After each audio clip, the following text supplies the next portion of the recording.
Today on the Topic Show, GOP debate highlights. Bud Light video gets about 160,000 views, but only manages to get 10 likes. Disney loses South Carolina state fund. Amazon is cutting their clothing fees in order to compete with Shein. General Motors wants employees to come back into the office. And WanaBana lead poisoning cases continue to mount. All of that and much more on the Topping Show.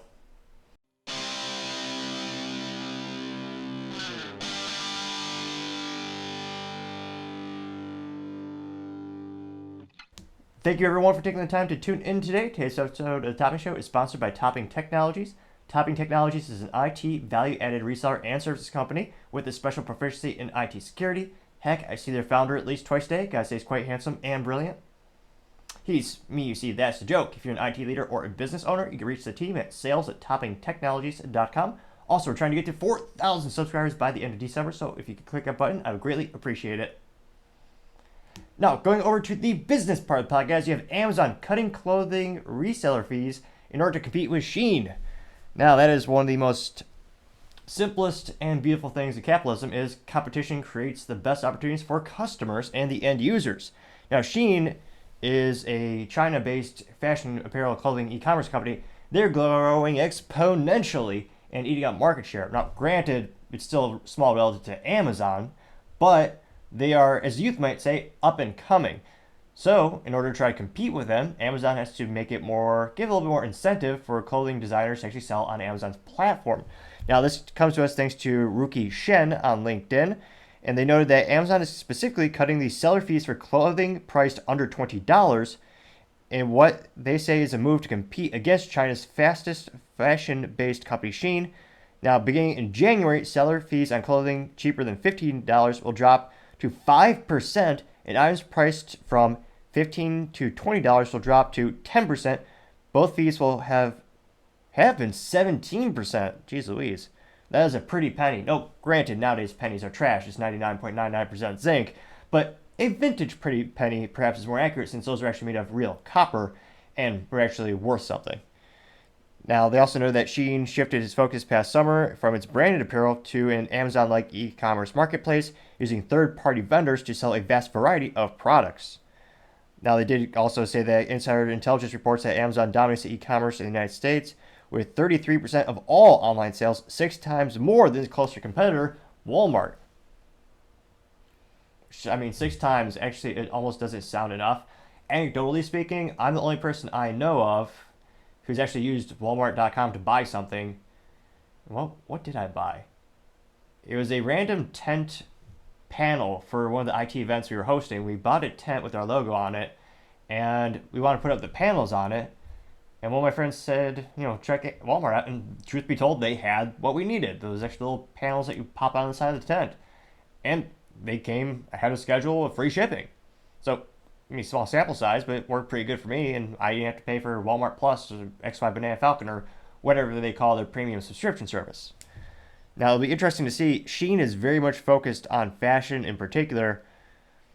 It'll be interesting to see, will they eventually gain enough traction where Amazon just buys them out? Or where will this really put the sellers? Are the sellers going to put the effort into putting their items for sale on both platforms? Will this give them an extra incentive just to go straight to Amazon? It'll be interesting to see, but as I usually say, time shall tell. Other interesting business news, you have General Motors wants employees to come back to the office, which is a treacherous thing to say the least, considering they are headquartered in Detroit. Which, yeah, let's just say it's not the easiest place to retain or hire talent, because it's been, it's a nice way of saying, a crime capital of the world. Oh, it's been precarious to say the least. Let's just say my parents got out as soon as they could, and my family is now all out of Detroit. Now, this is according to Melissa Cantor, come from LinkedIn News, and this is right after GM had that fun little, what's the next word of saying, argument? Well, they had a little rigmarole with the UAW, United Auto Workers, which, geez Louise, is going to increase the cost of goods sold exponentially. I believe it's now an extra, $700 per vehicle sold now, thanks to the UAW contract, at a time when GM is trying to trim the fat from their budget and trying to streamline the company and make it more competitive with Tesla. Again, people wonder why I keep referencing Tesla when I'm talking about General Motors. It's what Mary Barra wants. She's the CEO of General Motors. That's who they name as their biggest competitor. That's where they want to compete with. I don't think that's prudent because Tesla has such a big leap in terms of technology and advantages and infrastructure in that regard. I think it's going to be a tall order to try to compete in that regard, especially direct head-to-head. But that's the direction they want to move the company, which is a shame because one of my favorite vehicles recently I ever drove was the Cadillac CT4 V Blackwing. One of my buddies got, and it's a twin turbo, and he had the stick shift. Went to the track, and it was amazing. And those will no longer be around because GM wants to have Cadillac full EV by 2030. Ridiculous to say the least. Now, it looks like they want all their employees to start coming back to the office if they live within 50 miles of an office. It's the company's second attempt to call workers back from their desks 3 days a week, having softened its first effort last year after employee pushback. The new policy goes into effect in January. They also noted that the rival Ford still has a flexible hybrid policy, according to Bloomberg. GM salaried employees will, on average, receive a raise of 3.5%, citing anonymous sources, an increase well below the 6% gains from union members. Jeez Louise. And keep in mind, not all, but being in a union is pretty cushy in terms of, can't help but notice there's a lot of free time and sitting around. I'll just say that much. And for the record, I have family on both sides of the automotive community in terms of union versus management. So it'll be interesting to see. So many companies, they've given up. They just know people want to work from home. A lot of companies, unless you're physically manufacturing something or you're doing some very specific task, there's just such an overwhelming benefit to working from home. I mean, not just your time to travel to work, but also gasoline, tolls, all stress of doing all that, as well as just the feeling of being dead inside if you don't have 3 pedals or a manual transmission. Imagine having to drive an hour to get to work in an automatic transmission vehicle. I couldn't fathom. I couldn't take it, to be honest. That's why all my vehicles always have 3 pedals, also known as manual transmission, so that no matter where I have to go, I always smile because I have to shift, do a little downshifting. It's quite exhilarating. I recommend it, to say the least. But in all seriousness, it'll be interesting to see, does this push people to go to a different company? Are they going to get sick of working for General Motors, which has been struggling lately? And again, looks like within 50 miles of an office, you got to feel bad for that guy who's only 47 miles away from his office. Or at that point, do you just buy an extra apartment, 4 miles down the road, and then you say, oh no, I'm actually 51 miles away from the office. Sorry, Bob, I can't go to work physically on Monday. I'll just telecommute. I'll just work from home.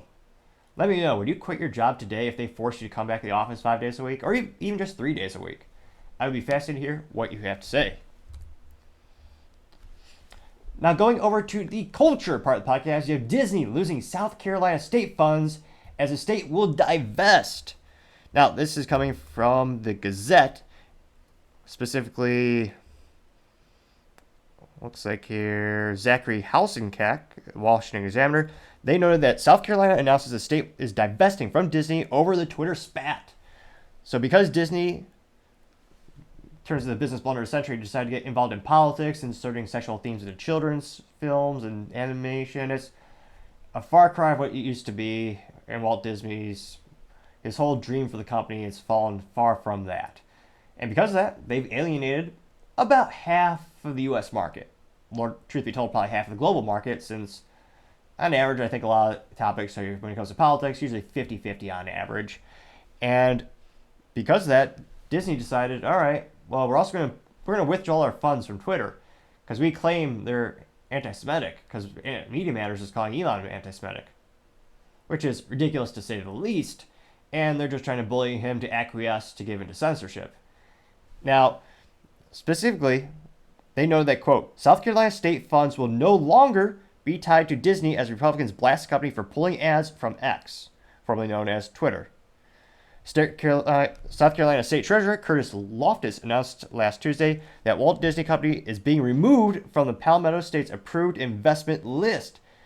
In a letter, he argued that Disney has abandoned its fiduciary responsibility and duty to investors by boycotting X, which I agree, not just because of that, but they also have done that by alienating so many of their current and prospective clients by making crappy films, injecting politics. The Marvels is doing so bad, they're not even going to report sales figures.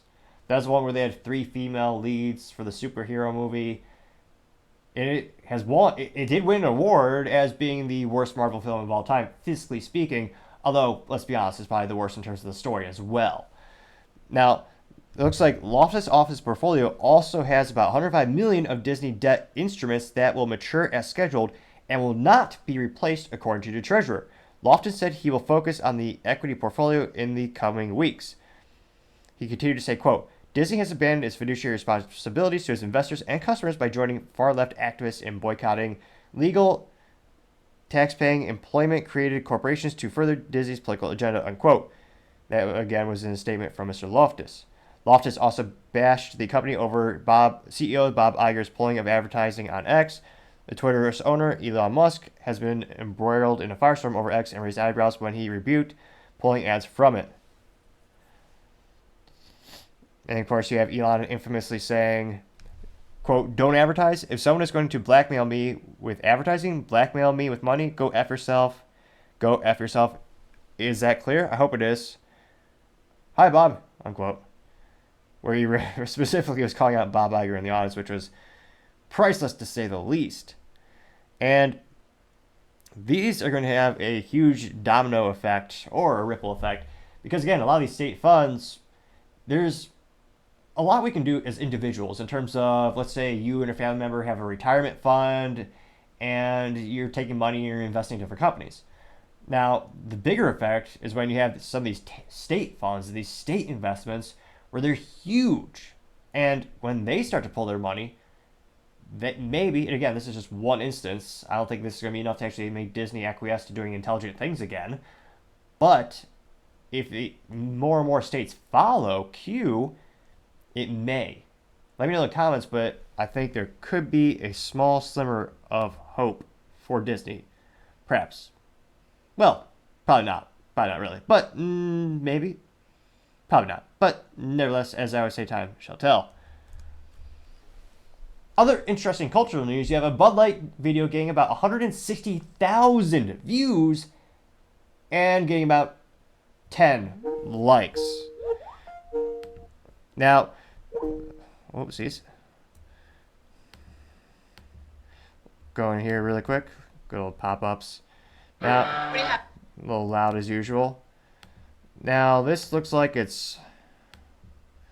Alright, so this is Bud Light's direct YouTube channel. And they have, again, 197,000 subscribers. And it's got 161,000 views specifically. And this is over a couple days, so it's not like this number is like within an hour of it being posted. No, it's had time for the audience in the whole world to go and check it out if they want to. Or, more accurately, they didn't. Now, this is the commercial with Manning, which we covered on Twitter, but this one is even more pathetic in terms of the statistics. Now, it's only about 15 seconds long, thankfully, so it's not too painful. So I'll go ahead and I'll play Eli, or Peyton, one of the Mannings. One of the Sports Balls guys. He goes up to the bar. What do you have? 2 Bud Lights, please. Actually, make it around for the bar. Round for the bar!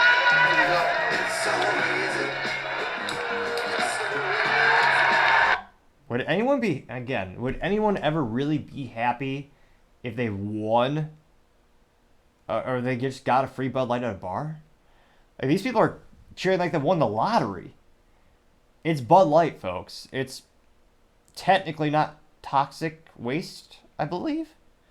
But I certainly wouldn't be inebriate, like so bombastically happy if someone offered to buy me Bud Light. If anything, I'd be insulted. I'd be like, Bud Light? Well, why? Why would you think I'd want that? I mean, granted, I'm not a big beer aficionado. Truth be told, I appreciate a spirit when the occasion calls for it. But, again, there's only 4 seconds left of this ad, so we'll play the rest of it.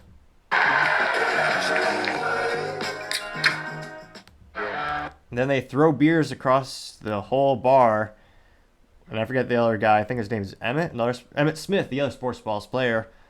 And, yeah, that's not safe behavior either. They're throwing beer in a bar.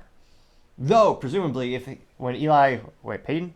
Whatever the Manning brothers, whatever the Manning guy is, if you were to throw that Bud Light beer and the aluminum can were to hit someone in the head, you could argue that is less detrimental to the person's health than if they were to actually consume the product. So perhaps there's a silver lining there. Now, again, statistically speaking, it's almost impossible to have this bad of a ratio. And let me know what's your favorite plugin to find out the dislike ratio, because YouTube, of course, got rid of it because it made certain politicians look bad. But if I just go and pull out the calculator here, it's almost mathematically impossible. So 10 people like this out of 161,000 people who viewed the thing, which means if I turn that into a percentage, do a little math here today, 0.0062 people who saw it liked it, which is, again, nothing. Presumably there's more than 10 people who still work at Bud Light, and yet even they couldn't be bothered to actually check out the video and like it. Or their family members couldn't either. So 161, and then if you go to the comments, there actually are 2 comments. One is from Felipe Valdez and says, quote, "Surprised Bud Light hasn't sponsored the Pride Parade yet," unquote. That got 1 like. Now the other comment is from Christina Mendez, says, quote, I had to do a double take actually. This person says, quote, "Great tasting beer to enjoy with friends," unquote. It got 1 like too. Which, I believe, was it Garth Brooks talking about friends in low places? I can't imagine how low a place your friends would have to be to enjoy a Bud Light together. I mean, it's almost like a sad, depressing film or movie or a drama where, like, you're down on your luck, you're drinking Bud Light in an alley or some type of dystopian nightmare. Or maybe it's a dystopian future where that's the only beer that's left. I can't think of, like, a happy, jovial situation where you would intentionally spend time with people you care about and consume a Bud Light. Like, even before the controversy, Bud Light, in my opinion, was known for being cheap. The stuff usually had no choice. Like, if you went to a party in college and you paid the little door fee, there's usually a keg, like 1 keg of beer there, and it was Bud Light. It's not getting a choice. This begs the question, has everyone actually purchased a Bud Light soberly? Like, has anyone ever made that decision, like, yes, I will choose that over another beer? I've never seen that in person. I've seen, you'll go to a bar and they'll have, like, Bud Light on the menu. They'll have, like, a Shiner Bock.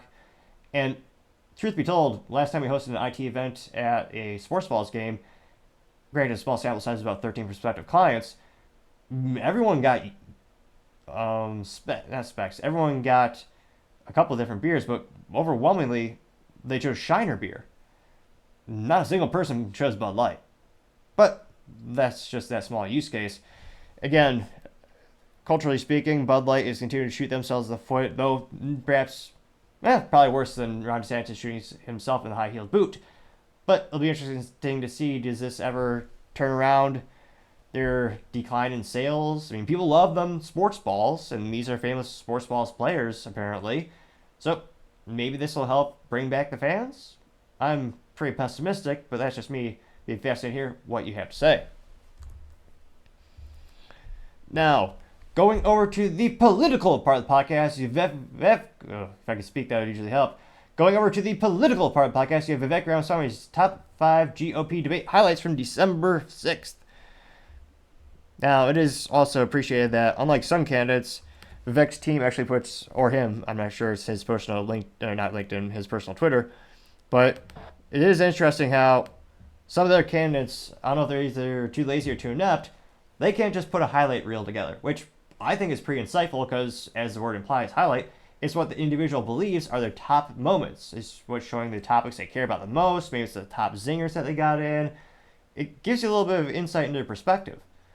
And yet, the other prospective candidates, I had to dig through their Twitter feed and select multiple videos. They didn't just have one that was a nice compilation.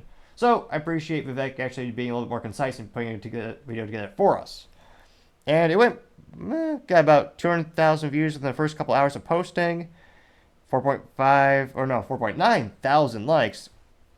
And before the video, Vivek says, quote, "Speak truth to power no matter what." And without further ado, I'll play his little clip here.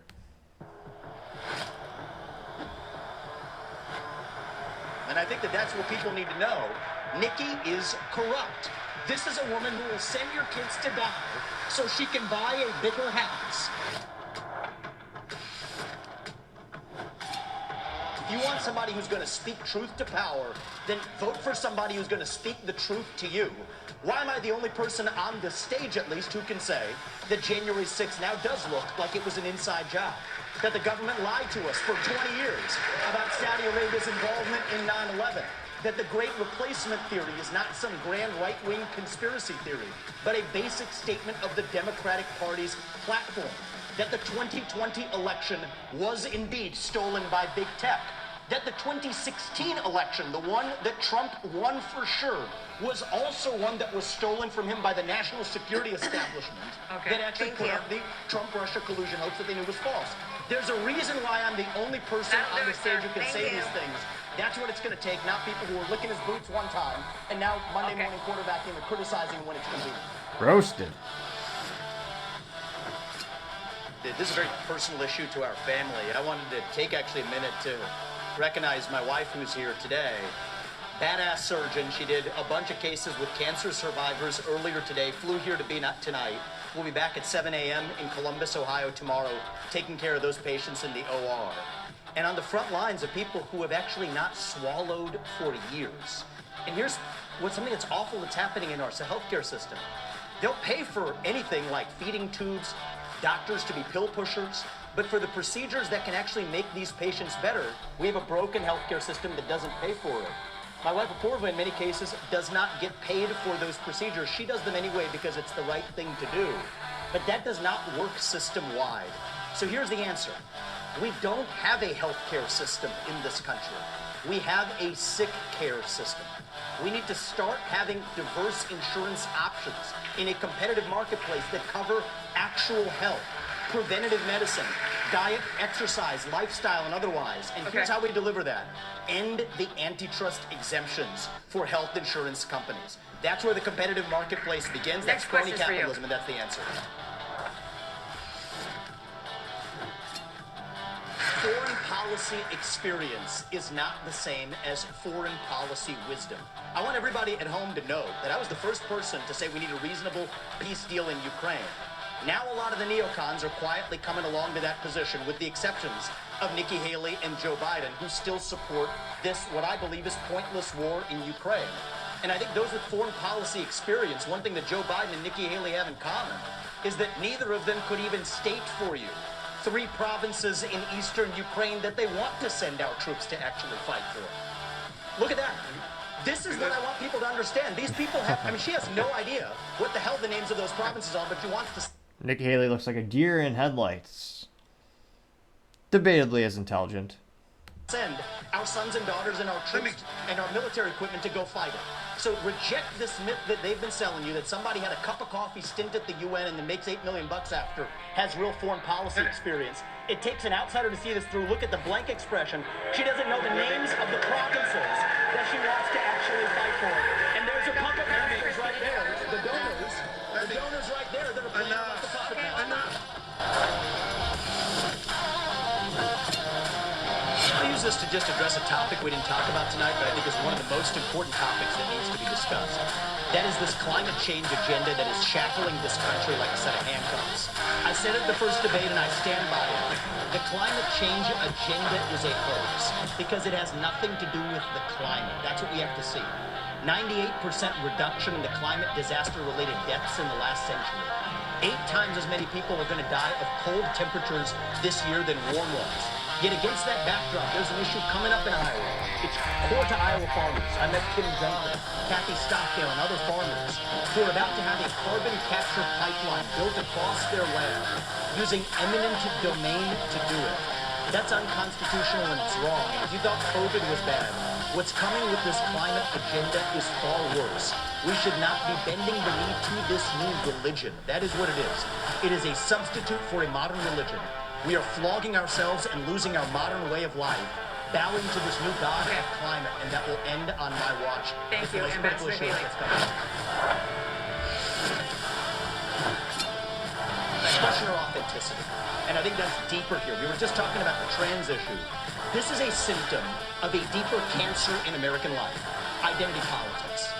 This new religion that says your race, your gender, and your sexuality are your identity. It is anti-American. It is meritocratic. It's anti-meritocratic, and it is dividing this country to a breaking point. And I've spoken about this to the left. My books are all about this. I preach this to the left, but it's even worse when Republicans try to play the same game. We're talking about that trans issue. Nikki Haley's campaign launch video sounded like a woke Dylan Mulvaney Bud Light ad, talking about how she would kick in heels. At the first debate, she said that only a woman can get this job done. That's what she said. After the third debate, when I criticized Ronna McDaniel after 5 failed years of leadership of this party, and criticized Nikki for her corrupt foreign dealings as a military contractor, she said that I have a woman problem. Nikki, I don't have a woman problem. You have a corruption problem, and I think that that's what people need to know. Nikki is corrupt. This is a woman who will send your kids to die so she can buy a bigger house. This is the problem. Using identity politics more effectively than Kamala Harris is a form of intellectual fraud. And it actually needs to, and there's our donor puppet masters wielding their puppet right up here tonight. This is how this game is played. The puppet masters put up their puppet, and I reject the use of identity politics in this party. It has been a cancer coming from the left, and I'm sick and tired of the double standards the people of this country are too. Having 2 X chromosomes does not immunize you from criticism.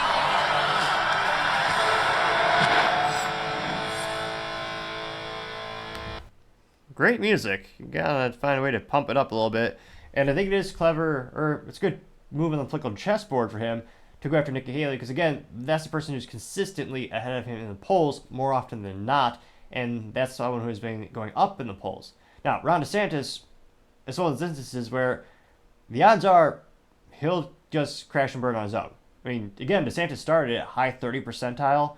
I believe, what was it, January in 2000, earlier this year in January, he was polling around 36 point something percent, and it just goes lower and lower and lower. Now he's around 12.5%. And that's just a lot because of terrible, terrible marketing and terrible, I don't know who is on his campaign staff or how inebriated or how inept they are, but they're just shooting themselves in their own high-heeled boots.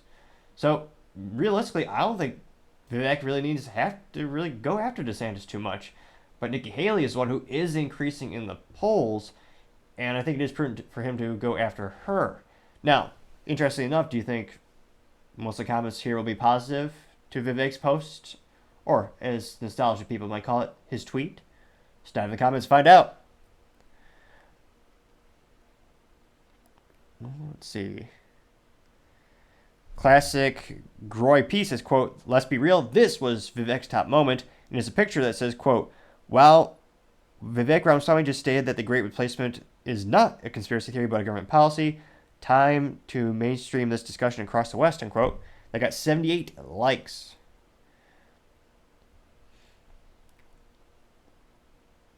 Right Angle News Network says, quote, "Keep lighting Nikki up. Follow us if you love Vivek."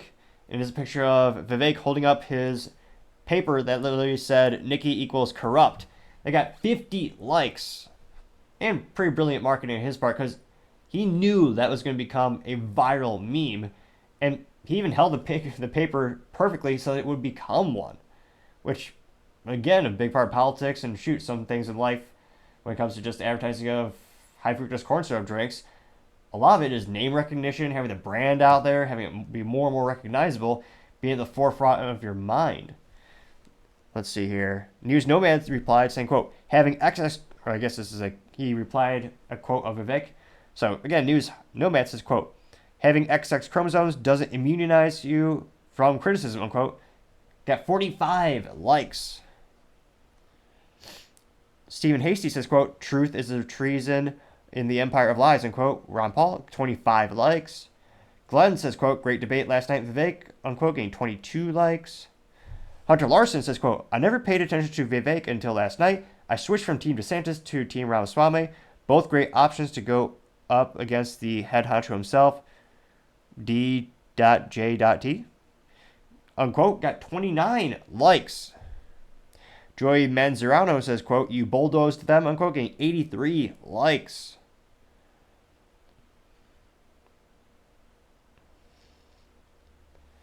So it looks like scrolling down more and more in responses, and overwhelming positive responses in here. A lot of people saying, a lot of replies getting between 0 and 5 likes, saying things to the effect of, good job, doing great, keep it up, and other accolades like that. Let's see here. Now, of course, the big question is, how much will this translate into the polls? That's really going to be the big question. In terms of social media, this was a great post. In terms of overwhelming majority of people who responded are all very much in support of Vivek. But it'll be interesting to see, what really happens in the polls, and does this help him go up? And were his critiques about Nikki Haley, is that going to get him to the point where he actually surpass her again in the polls, as he briefly had a few weeks ago in the poll aggregator, 538.com? It'll be interesting to see. But as I always say, time shall tell. Other interesting political news, you have Ron DeSantis GOP debate highlights from December 6th. Now, interesting enough, and again, Ron, unfortunately, again, I don't want to say his marketing is terrible, but let's just say Bud Light, New Coke, it's probably in the same chapter, if not the same book, of marketing blunders. Because again, it'd be great if he just had a nice compilation of his top zingers, his top points from the debate, but not so much. He had a bunch of individual clips. So this is from his direct, I keep saying LinkedIn because that's my default social media for what I use in an IT company, so I digress. But on Twitter, one of the first things that Ron DeSantis posted was actually about Christie, which I don't know what much advantage there is after going after Christie, because Christie is continually below 3% in the polls. He's not much of a threat. He's really not a big deal. At least, he is, I guess, physically. But I don't know how this is going to help DeSantis. I guess this does highlight a hot cultural topic, and in that regard, maybe it will assist. But it is funny that one of the first things that DeSantis points out is this. So DeSantis says, quote, "As a parent, you do not have the right to abuse your kids," unquote. And it goes to a clip of Christie at the GOP debate. Don't know that slippery slope, what rights are going to be taken away next, and what's going to be focused on. As a parent, you do not have the right to abuse your kids. This is cutting off their genitals.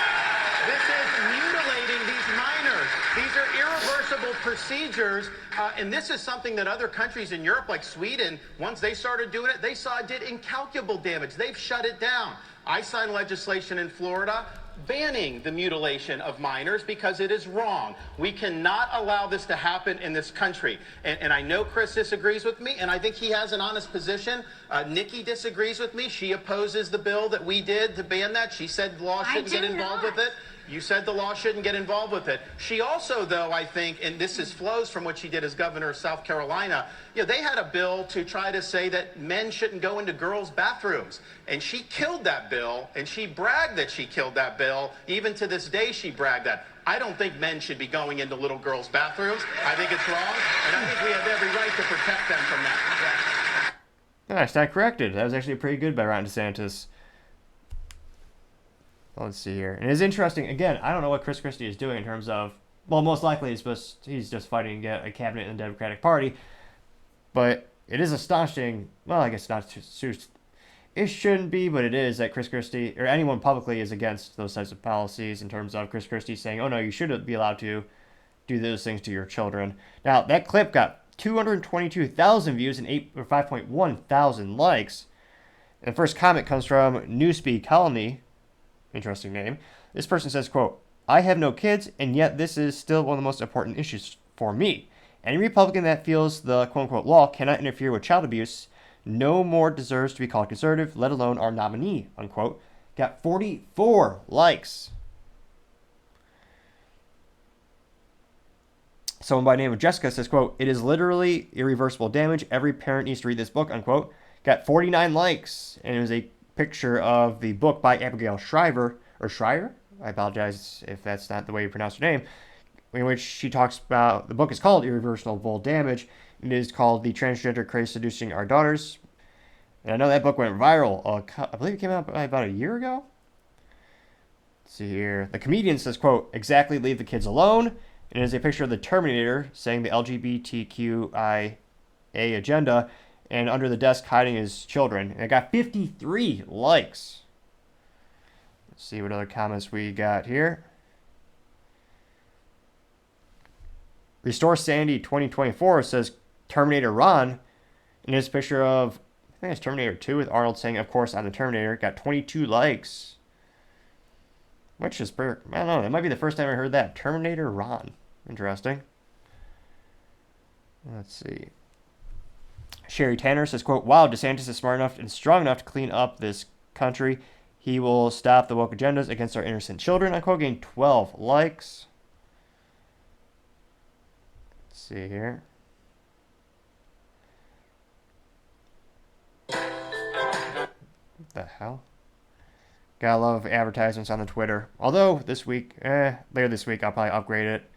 And partially just to support Elon and get the Twitter blue for my work profile. Let's see here. And then you got a bunch of comments getting between 0 and 5 likes, all giving Ron accolades and much stronger than usual response. Usually there's much more critique and criticism when it comes to Ron DeSantis on the Twitter, or again, as 12 people call it, X. Now let's go to Ron DeSantis' second clip, or rather another post that he had post-debate.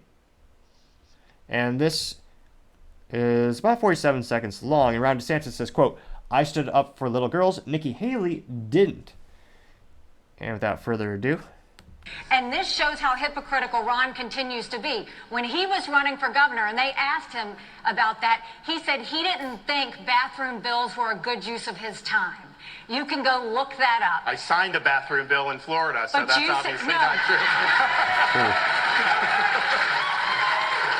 So the idea that you would say that I was signed against it, that. you didn't. You killed it, I signed it. I We stood up didn't- for little girls, you didn't do it. And there was this going on. I was actually just in South Carolina. Some of the legislators told me at the time there were boys going into the girls. That's the There whole were reason not. why they No, did no, it. no, no, no. And so they say when she does that explanation that doesn't hold water. And this is the upstate of South Carolina. Ron. I signed the bill. I Do protected you the know girl. South Carolinians? She did not do you it. know I know South that. Carolinians? Because South Carolina. And this. That was pretty persuasive. Now that got 160,000 views, 3.4 thousand likes. And I'm not a gambling man too much. Well, I mean, I guess I do gamble on myself starting businesses, but nevertheless, if I were a traditional gambling man, I would say the comments, let's say 70% in favor of Ron. Let's dive in and find out. Someone by name of Restore Sanity 2024 says, quote, honestly, Nikki's not very good at the whole elected official thing, unquote, getting 36 likes. Frank Kapiloff says, quote, the DeSimps and Bird Brain battle is amazing, unquote, getting 21 likes. Which is the first contrarian statement for Ron thus far, or against him. Let's see. Chase says, quote, with a smile. Oh, man. Jace says, with a smile like that, you shouldn't talk about little girls so much, unquote, getting 11 likes. Which is referencing Ron DeSantis' awkward smile, which, yes, it's awkward, but truth be told, I don't have much ground to stand on with my smile either, so I can't critique him too hard for that. Let's see here. Dan Beard says, quote, yes to Ron DeSantis for signing the bathroom bill. And there's a picture of, looks like a gentleman and a daughter sitting in a living room. And the caption says, quote, a man followed a girl into the bathroom, stating he identified as a woman. The man's teeth were knocked out by the girl's father, who identified as the tooth fairy, unquote. They got 20 likes. Ooh. Bootgate is back. Troy responded saying, quote, is your little girl boots, unquote, getting 13 likes. Referencing Ron DeSantis' questionable boots, which could suspiciously maybe help heighten him. Another conspiracy for another time, perhaps. Let's see here.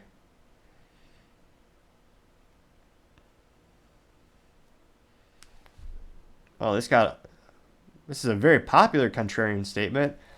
Phi Fell 13, rainbow emoji, blue wave, orange square.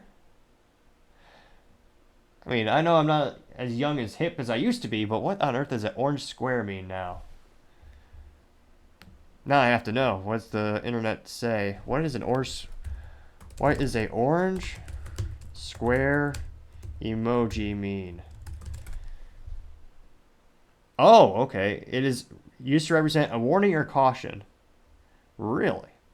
Okay, well, 5 rainbow, blue wave, orange square says, quote, you would force a 11-year-old girl to carry her rapist fetus to term, unquote. That got 43 likes. And is obviously, excuse me, meant to be a dig at Ron DeSantis. Now, interestingly enough, let's see. I didn't see, is there people responding to that statement? So Mama Bear 406 responded to that statement saying, quote, that is a lie. Also, he passed the death penalty for rapist, unquote. 11 likes from the Mama Bear statement. I'm not sure on the legality of those laws or if he did pass that law. I'd have to look into it to see if that did pass. Although, truth be told, that would not be a bad idea. But that's just my 3 cents. Used to be 2 cents, but 40-year hyperinflation, gotta be 3 cents. Should be 4 cents, but I'm a generous man. Though it's still free to click the subscribe button. Let's see. Ricky Ricardo says, quote, what is, quote, name 2 people who wear high heels, unquote, for $100? Got 7 likes. Sir MAGA leftist Bane, first of his name, says, quote, Vivek clapped her so hard, crazy to see so many rhinos in the crowd, unquote, getting 3 likes. Let's see here.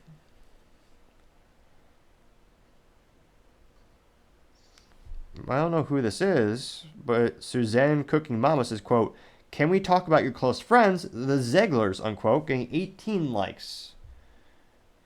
Let's see here. Judith Olson says, quote, translation, Nikki Haley, a female, is beating you in the polls, and the big GOP donors are now supporting her, unquote, getting 10 likes. So interestingly enough, this is, in terms of the feedback, scrolling more and more, it's probably around 60% supporting of DeSantis. But as some say, third time is a charm. So let's look at the third clip that Ron posted on his Twitter. And this one's a little bit longer. And Ron says, quote, I don't support having a truck driver having to pay a student loan for someone who got a degree in gender studies. That is wrong. When I'm president, these student loans are going to be backed by the universities because they need to have an incentive to produce gainful employment for people, unquote. That is a little clip, so to say. Governor DeSantis, the latest News Nation Decision Desk poll found that inflation tops the worries of American voters. 61% say they're very concerned, and the working class is hardest hit. Economists say this was fueled by a glut of federal spending. The Biden administration has added $6 trillion to the national debt so far, but President Trump wasn't exactly a penny pincher. His administration added $7.8 trillion. Do Republicans, including President Trump, share the blame for inflation? And what concrete steps would a President DeSantis take to help Americans make ends meet? The borrowing, printing, and spending of money was both parties in Washington, D.C. That's just a fact. These Republicans in Washington have spent, it's driven your prices higher, and it's driven your interest rates to the point where you can't afford. I met a young fella in Iowa. He had graduated college a couple years ago, and he's like, Governor, I don't have a chance. I'm gainfully employed. He's like, I have no chance to afford a home and start a family.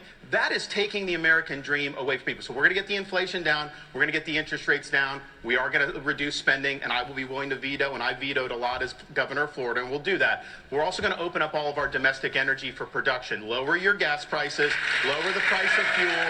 That's going to help the economy. It also help jobs, and we'll do it. But, you know, another thing that's burdening young people are these student loans. Now, I don't support having a truck driver having to pay a student loan for someone that got a degree in gender studies. That is wrong. We should not have taxpayers do that. What I'm going to do, though, is I'm going to get to the root cause of the problem. These student loans are going to be backed by the universities because they need to have an incentive to produce gainful employment for people. They should not be indulging in ideological studies. They should be focusing on things that work. And we're going to take some of this money and we're going to move it to actual vocational training. In Florida, we doubled apprenticeships. We have more truck drivers. These are in-demand skills. Don't let anybody tell you that the only way you can be successful is through a 4-year brick and ivy degree. That's one way you can be. It's not the only way, and we're going to fix that problem in the United States of America. It definitely doesn't help that the government is guaranteeing all these loans. There's really no incentive for colleges to add any value. I mean, that's why you see so many BS degrees that don't produce anything of substance to society. I mean, certainly there are some degrees where it probably is prudent to actually go to college, learn a few things, but it seems like more often than not, it's just junk, and people are paying off their student loans for decades. So it'll be interesting to see if there's a similar sentiment in the comment section. Now, that got 327,000 views and 7.7 thousand likes. Now, going down into the comment section, someone by the name of Camp Beazle says, quote, I don't support any student or truck driver having to pay for millionaires' PPE loans, but here we are. And there's a picture that says, Republican lawmakers who had PPP loans forgiven. Representative Marjorie Taylor Greene, 183K. Representative Matt Gaetz, 482K. Representative Vern Buchanan, 2.3 million. Representative Mark Wayne Mullen, 1.4 million. Representative Kevin Hurd, 1 million. Representative Mike Kelly, 787K. They got 183 likes. Someone by the name of Joshua Robinson says, quote, agree entirely. Nothing gets canceled in Biden's student debt nationalization projects. Just the burden gets transferred to all taxpayers, unquote. Got 12 likes. Darius says, quote, we should also find out why U.S. universities receive billions of dollars of donations from foreign countries such as Qatar, unquote. Getting 91 likes. Zakara Kortum says, quote, correct. You make your own choices based on your own circumstances. You also deal with the consequences, unquote. Got 50 likes. Matthew says, quote, but what if the truck driver paid student loans for someone that went to medical school, unquote. Got 33 likes. Which, I was going to say, is also ridiculous. Once you graduate medical school, you get your first couple jobs. I don't say that's mentally vacuous to say the least, but of all the degrees out there, medical is probably one of the highest in terms of you're most likely you will get a real job. Now, underwater basket weaving, yeah, probably not. Or gender studies. I mean, there's a lot of degrees that add no value or skill sets. They just exist, and they don't correlate to the real world or getting a real paying job. Medical degrees, you could argue that's one of the few degrees that actually does make sense to go to school. Now, that being said, I think you probably learn most of it through an apprenticeship. I wish we had more of those in the United States. I think that it might come back in favor as a learning mechanism or as a kind of a career mechanism. But nevertheless, back to the comment section. Someone by the name of Kathleen Feeman says, quote, Florida students have suffered under DeSantis. Even Florida SAT scores dropped significantly and down to the 46th in the nation, unquote. Got 57 likes. Although, unfortunately, she did not give a link to the reference for the statistic, so I'll have to check it out later, see if it's accurate. Sherry Tanner says, quote, best answer during the debate, 100% behind DeSantis for president, unquote, getting 101 likes. Darby says, quote, you sound like a high school debater, unquote, getting 12 likes. Frank Copylove says, quote, you destroyed your own career, Ron. You're not going to be president, unquote, getting 23 likes. And yeah, I'd say about the rest of the comments are about 50-50 split between supporting him and not supporting him. So, not so great. And again, it'll be interesting. I mean, I almost don't want to jinx it, or you almost don't want to say it, but it's not like it could do any worse for DeSantis. Because again, he started off, let me pull up the poll aggregator, project538.com for the Republican nominee. I mean, DeSantis, again, he started at 34.6% in the Republican nominee polls for the president. He's down to 12.7%. He's just gone down more and more and more. And Nikki Haley has been increasing. Vivek topped, it looks like Vivek peaked in October. Around October at 7%. Now he's around 5% or 4.9%. Christie is somehow still in the race at 2.7%. But again, it'll be interesting to see as we start to get more and more polls, now that we had the debate, which one of them will actually help them? Will it help propel DeSantis to reverse that trend of going down, like literally just going downhill? Well, it'll be interesting to see. But if I were looking at the Magic 8 Ball, The outlook, well, I can't help but think the outlook would say the odds are not so good. Other interesting political news, you have Nikki Haley's GOP debate highlights from December 6th. Now, this is one of the first clips that she put out, and Nikki Haley said, quote, "I took on tough fights. I took on the establishment and Obama and won. We passed one of the toughest anti-illegal immigration bills in the country, and we signed pro-life bills.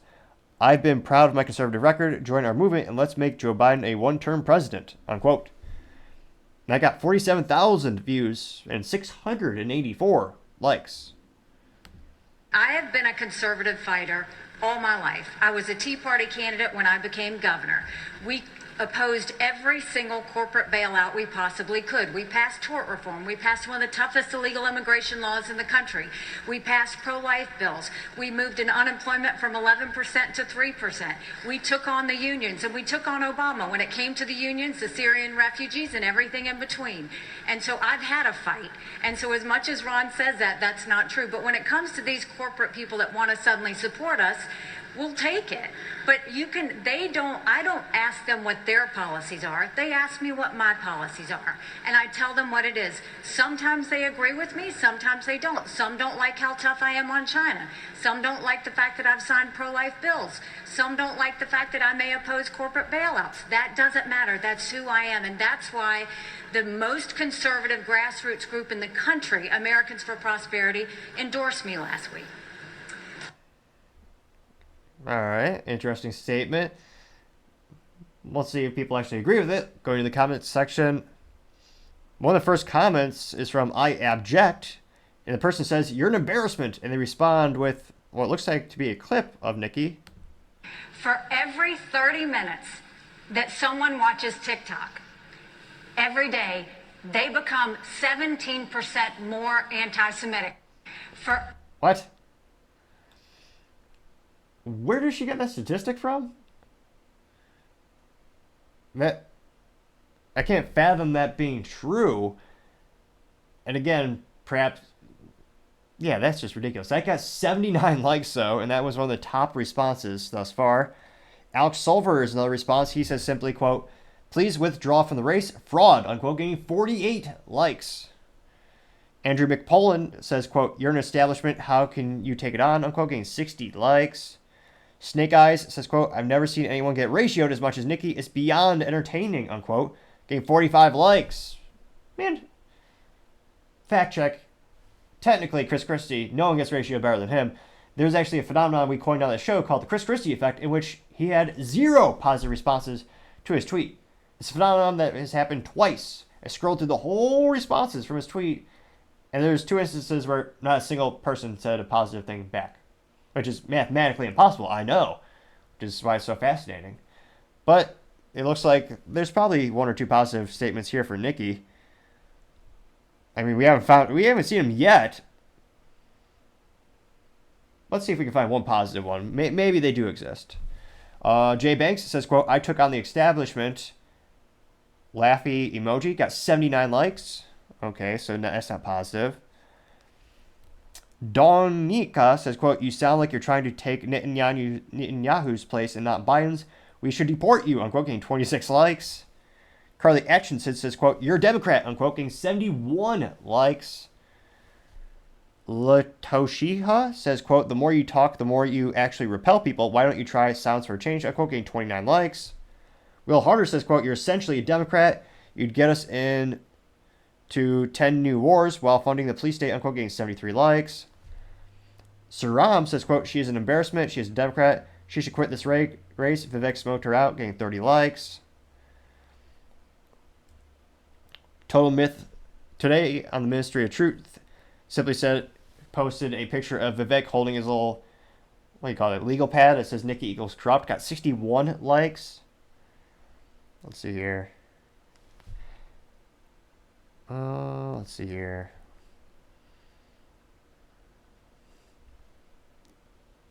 Trying to see if there's literally one positive statement. A lot of people saying she's a liar, getting between 2 and 3 likes, saying she's part of the establishment. Let's see here. Isabel Singer says, quote, Boeing Nikki is a war-mongering rhino, getting 2 likes.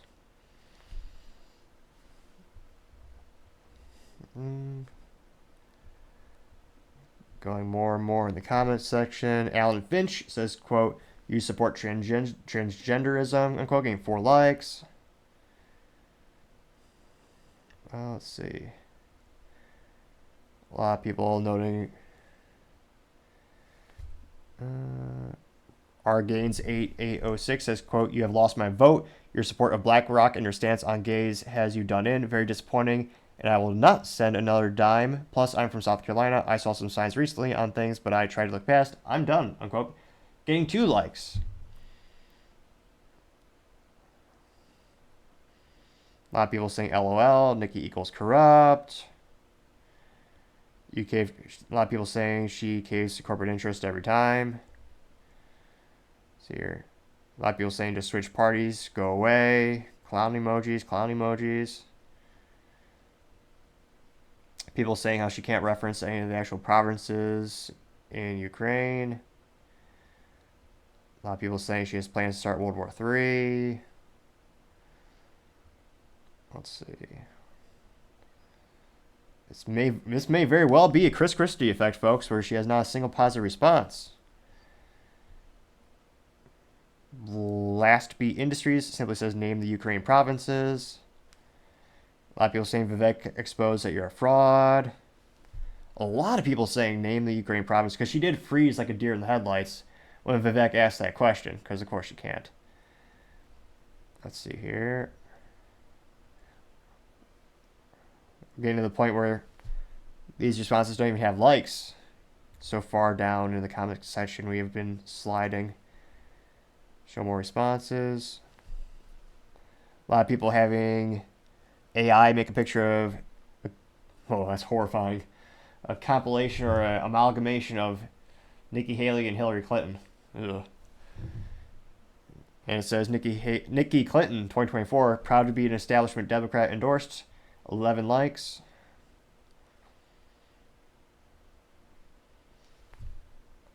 Let's see here. John Luhum says, quote, I would beg to differ as you are being propped up by the rhinos and the left, and past contradicts you claiming to be a conservative, unquote, getting 1 like. That took a couple of minutes, but that's the very bottom of the comics section. And not a single positive response. A mathematical anomaly. She has achieved the Christie effect, which is also a good example of how you can be a winner and loser at the same time. Not a single positive response to her tweet, which is astonishing, though I suppose should not be all too surprising. Now, she did have a couple other highlights. We'll pull up the second one.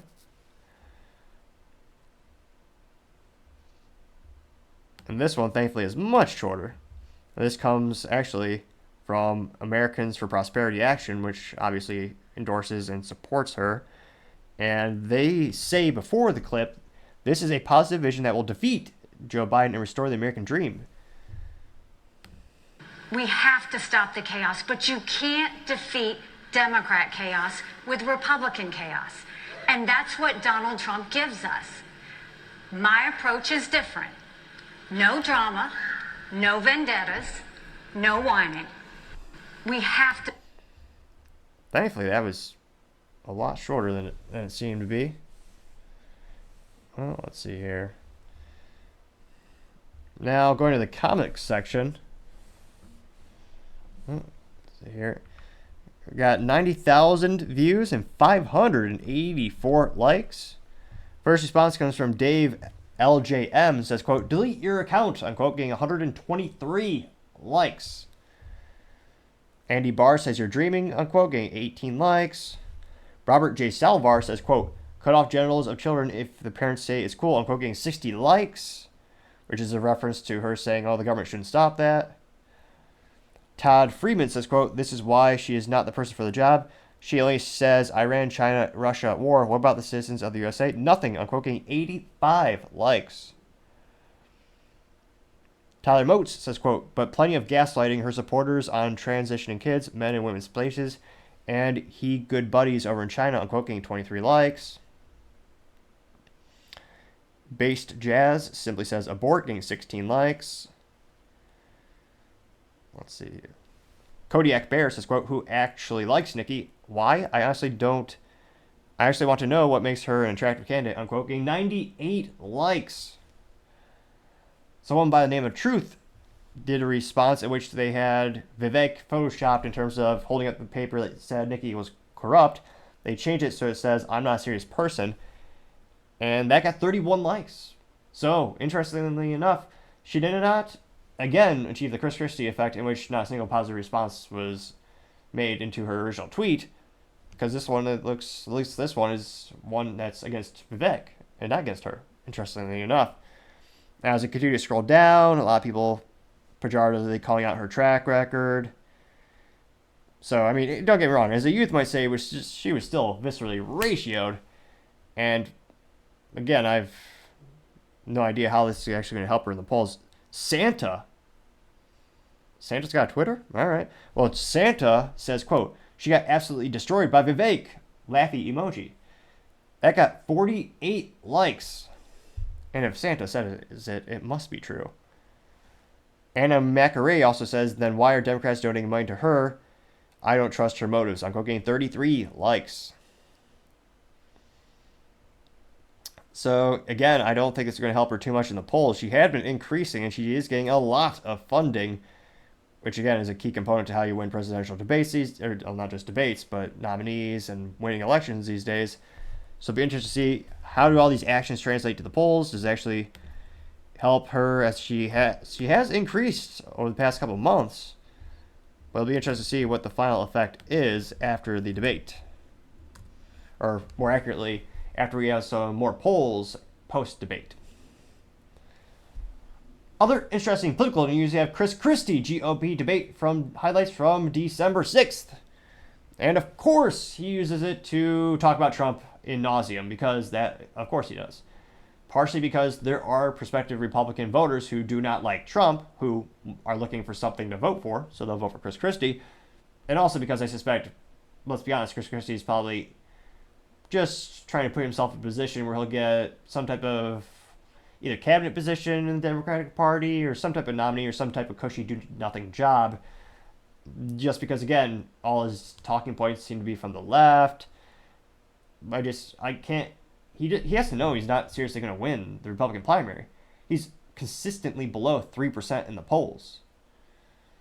But nevertheless, he is still there. So before the video, he says, quote, Donald Trump will not be able to vote on Election Day 2024. You can boo and continue to deny reality all you want, but if we continue to deny reality as a party, we're going to have 4 more years of Joe Biden. I want you all to kind of picture in your minds Election Day. You'll all be heading to the polls to vote. And that's something that Donald Trump will not be able to do, because he will be convicted of felonies before then, and his right to vote will be taken away. You know, look, here's the bottom line. You can boo about it all you like and continue to deny reality. But if we deny reality as a party, we're going to have 4 more years of Joe Biden. I want you all to kind of picture in your mind. Come on, Elon. I don't know why the videos always automatically repeat themselves on the Twitter, or as 12 people call it, X. Some say it's a bug, some might argue it's a feature. I'd probably say it's a bug, personally. Now, that got 197,000 views and 4.3 thousand likes. And going to the comments section, they'll probably not be good, but who knows? Maybe I'm wrong. Let's dive in and find out. Republicans Against Trump says, quote, thank you for being a sane voice on the debate stage tonight, unquote. A positive response to a Chris Christie tweet? I'm not saying we should mark the calendars and make this a holiday, but this is a very rare occasion, statistically speaking. Even more so to say that got 206 likes. That very well might be the most positive response he's gotten all year, conceivably. Let's keep going. And again, as I said earlier, there are Republicans who do not like Trump, and this is their avenue. I don't think there's enough volume or enough of those people to actually get the nominee, but there's some. Someone by the name of Tracy Ann says, quote, Trump denied you a spot in his cabinet, and you have been on a revenge tour ever since. We love Trump and despise you, traitor, unquote. got 110 likes from Miss Tracy Ann. Sumnan Pudel says, quote, well said, unquote, getting 24 likes. John Liberty says, quote, you're such a loser, unquote, getting 70 likes. Philip McGuire says, go away, getting 74 likes. Butters says, quote, how are y'all losing the debate to a man not even on stage, unquote, getting 54 likes. Leo Saperstein says, quote, you did great tonight, unquote, getting 48 likes. Now, the person didn't use a question mark. I was just so... That was such a curveball to read. I was confused. I could only hear that in my head as sarcasm. But nevertheless, the person did say that, and there's some people that agreed with it. Someone by the name of NorCal Smartass says, quote, LMFAO, I'll bet you get more likes for this post than the total votes in the polls, unquote, getting 21 likes. Don Deal Don says, quote, DT lives rent-free in the noggin of yours, unquote, getting 68 likes. Conservative Voice says, quote, so you support the left's weaponization of the justice system against a political opponent with bogus charges. That right there should disqualify you as a fascist, unquote, getting 62 likes. Anthony says, quote, you're one of the worst debate performances in history, zero likability. That only works in New Jersey and New York. Americans are not buying it, unquote, getting 78 likes. Tap for Nerd says, quote, too fat to lead, too hormonal, unquote, getting 24 likes.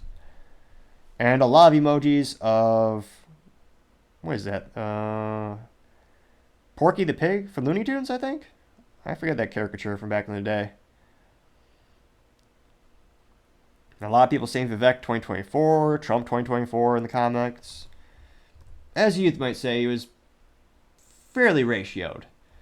Again, there were a couple positive ones, but overall, mostly negative. Now, going on to Chris's second highlight.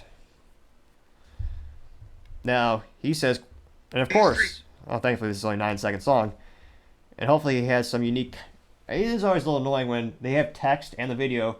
Now, I think good marketing is you have the text either enhance the video, lead into the video, or give some type of additional information not shown in the video. If it's just the same exact context, then it's not really adding much value. I suppose for the people who are visually impaired, but there's software for that, so don't get me started. Never mind. So Chris Christie says, quote, I'm the only person willing to call out Donald Trump by name. The others fear him like he's Voldemort, unquote. Damn it. And I almost want to give him a modicum of kudos for using a Harry Potter reference. It is a good way to relate to the youth. They are big fans of HP. But nevertheless, this is about a 9-second song. I'll play it really quick. I've got these three guys who are all seemingly to compete with, Voldemort. He who shall not be named. They don't want to talk about it. I got 56,000 views? Jeez Louise. I don't want to say this video is more quality than that, but come on now. 9 seconds, that's all you have to say? They got 1.6 thousand likes? Really? Alright. Well, let's go to the comments. Maybe they'll all be overwhelmingly supportive of Chris Christie. Well, let's dive in and find out. John Rich says, quote, you live in a state of delusion, unquote, getting 117 likes. Todd Friedman says, quote, you are one of the weakest candidates the GOP has ever shuffled forward. You are weak, unquote, getting 33 likes. Let's see here. Conservative Voice says, quote, on the upside, you did get most of the boos, unquote, getting 33 likes. Nick Spice says, quote, how is it possible for you to get any less entertaining, unquote, getting 31 likes. A lot of people having GIFs of a morbidly obese fat man riding a moped. And that got 48 likes. That came from MAGA Country. 45 Trumps all says, quote, please stop embarrassing yourself and your family. My gosh, unquote, getting 49 likes. Zaria Cortram says, quote, you can say anything you want because no one cares enough to actually grill you on it, unquote, getting 27 likes. Let's see here. Oh, dear God. Perhaps one of the best examples of you not wanting to have the picture-in-picture technology yet. There's a GIF of Christie dancing juxtaposed with Lizzo dancing in clad clothing. It's hard to tell which is which. And Mark Wright, who posted that, says, "Are they the same person? You decide." Got 5 likes. Floridian Fogey says, quote, "Don't throw names around Jabba," unquote, getting 6 likes. Which, yeah, Christie dancing. Another person did the same GIF. Christie wearing khakis, shuffle dancing.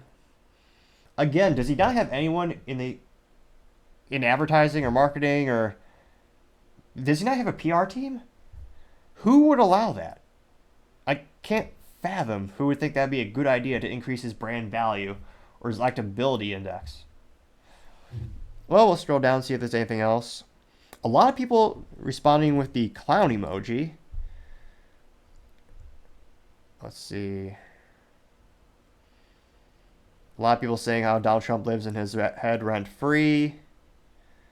So as the youth might say, he was roasted, to say the least, or ratioed as well. Now, Christie had another highlight where he put on his Twitter. And this one, he says, quote, "8 years ago, Trump said he was your voice. He's letting us know what he'll be in a second term. It's not your retribution, it's his retribution." And thankfully, this is only 26 seconds long. You want to know why those poll numbers are where they are? Because folks like these 3 guys on the stage make it seem like his conduct is acceptable. Let me make it clear. His conduct is unacceptable. He's unfit, and be careful of what you're going to get. If you ever got another Donald Trump term, he's letting you know, I am your retribution. He will only be, Elizabeth, he will only be his own retribution. He doesn't care for the American people. It's Donald Trump first. You want... Interesting. Got 40,000 views for that video and 1.5 thousand likes. Wonder if maybe people agree with him. I mean, statistically speaking, no, that's probably absolutely not the case. But let's dive in the comments and find out. Will Harder says, quote, "Why can't you actually answer Tom Fitton's question? Why can't you just answer specific questions?" Unquote, getting 12 likes. Todd Freeman says, quote, "We want some retribution. Read the room, man." Unquote, getting 6 likes. The Chandelier says, quote, "His retribution is my retribution." Unquote, getting 4 likes. Todd Freeman also says, no one ever has said Chris Christie is our voice. Let that simmer." Unquote, getting 6 likes. Alex Miller says, "You're not even close to winning." Unquote, getting 6 likes. I wonder if there's sound on this. So looks like there isn't sound, but during the break they have Chris Christie waddling up to the moderators, and he looks like he's arguing with Megyn Kelly. Certainly not happy with how it's going. Let's see here. Here's a fun poll. So Pollmaster says, quote, "What's Chris Christie fit for?" With the 2 options being president or McDonald's janitor. Of the 47 people who voted, 34% did say he was fit for president. 66% of people said McDonald's janitor. Although, perhaps it could be the president of McDonald's. Perhaps there's a way in which the audience interpreted the question differently or wrong. Nevertheless, a lot of people just saying nope. A lot of people saying Trump 2024, Vivek 2024. Tom Smith says, quote, "You have my vote." It got 4 likes. Valley says, quote, "You have my vote." That got 2 likes. No way, I have to see his profile. So I'm looking at Valley's profile. Person joined Twitter in 2011, has 608 followers. I don't know if they're mentally vacuous, but they seem to just repost everything. Maybe they're a robot. But interestingly enough, looks like there were a couple positive responses. Not many. It wasn't as bad as the Chris Christie effect, the phenomenon in which Chris Christie gets 0 positive responses to a tweet, which has happened multiple times. Now, the real question is, will this actually help him in the polls? Will he go up at all? He's consistently been below 3% in the polls, and I don't concede, because he's alienated so many people, especially on the Trump audience. I don't see him going up in the polls anytime soon. I don't think he'll break 3%. I could be wrong. It's happened before, allegedly. Let me know in the comments. Do you think Chris Christie will ever get above 3% in the polls? I'd be fascinated to hear what you have to say. Now, going over to the business blunder of the day, you have WanaBana lead poisoning cases mount. Now, this is especially tragic because this is a novelty children's food item in which is a packet of goop. It looks like it is applesauce. Because again, eating applesauce out of a plastic container, heaven forbid, that's too much effort and work. You can't do that. You have to have a pouch where you just squeeze it. And it looks like we reported on this a couple months ago where it was found that there's lead contaminants in these products. And there was a big recall. Now, unfortunately, it's very heartbreaking because children are being affected by this. And the recall, it's hard to say whether it was not vocal enough or whether the word got out there enough, but unfortunately, not enough people were made aware of the recall, and we're seeing these cases mount. Now, this is coming to us thanks to NBC News, and specifically going to look at the reporter. This is coming from Berkeley Loveless Jr., and they noted that the number of children with lead poisoning potentially linked to tainted pouches of cinnamon apple puree and cinnamon applesauce has increased to 64. This is according also to the Food and Drug Administration reported last week. The 64 cases up from 57 2 Thursdays ago, all involved children under the age of 6, according to the agency. All were reported to it from October 17th to December 1st. The FDA has homed in on the cinnamon as the most likely source of the lead in the 3 recalled products: WanaBana apple cinnamon fruit puree, Schnick's applesauce pouches with cinnamon, and Weiss cinnamon apple sauce. Although, that being said, the investigation disclaimer is ongoing, so it could potentially affect more of their products. They also know that the agency said that it has conducted an on-site inspection of the facility in Ecuador that makes the applesauce pouches, and the ingredient sample collection is underway. And of course, WanaBana, terrible marketing, or just my speaking ineptitudes, little column A, little column B. However, if you click subscribe, it could very well assist in my enunciation as well as my slowing down my speaking pace. It may very well cure all my speaking ineptitudes. I'm not a doctor, just saying it's worth the shot to click the subscribe button. Could be the cure. Now, they also are noting that specifically the FDA said that in babies and children who consume the contaminated cinnamon apple pouches, blood lead levels were at or above 3.5 micrograms per deciliter, a level that the CDC considers higher than what's seen in most children. As of Wednesday, cases have been reported in 27 states, including Alabama, Arkansas, California, Connecticut, Florida, Georgia, Iowa, Illinois, Kentucky, Louisiana, Massachusetts, Maryland, Michigan, Missouri, North Carolina, Nebraska, New Hampshire, New Mexico, New York, Ohio, Pennsylvania, South Carolina, Tennessee, Texas, Virginia, Washington, and Wisconsin. Now, all that being said is especially tragic because the youth are much more likely to be affected because your body is developing. They're much more vulnerable and much more at risk when it comes to these types of dangerous products, these types of dangerous substances. And again, the whole marketing for these companies, if you look at the packaging materials, it's all colorful cartoons, it's all aimed towards children. And to have a product where, again, safety should be tantamount, paramount, it should be the top thought at every step of the manufacturing process. It should always be safety, especially if it's a child-related product. Because parents, well, I should have a caveat, good parents, granted, it's a little pessimistic, I don't know how many of those are left these days, but nevertheless, good parents are very actively involved in finding out what's healthy for the children. They're filtering out what content is good for them. They're looking at what food products are good for them. And they're making sure that only the best things are being given to their children. And again, to have this brand to the point where it's tied to such a big controversy, and the silver lining is it doesn't appear there's any deaths, so that's always a blessing. But to have such an issue where there very well could be long-term detrimental health side effects because of this, how many parents are going to trust this brand again? I don't think any of them would. I don't think any of them should. It's one of the biggest breaches of trust and one of the worst things a company can do. And unfortunately, I don't know if this company should definitely take out some extra advertising and get the word out, because obviously not enough parents are realizing this issue as more and more cases are coming out. And I truly hope the best for everyone involved, and I do hope, everything is made whole and more and more parents are made aware of the situation. But to have a child-related product and not have safety be the number one priority, and to have more people affected by this negative instance, that's got to be the business blunder of the day. Thank you everyone again for taking the time to tune in today. We're trying to get to 4,000 subscribers by the end of December, so if you click that button, I greatly appreciate it.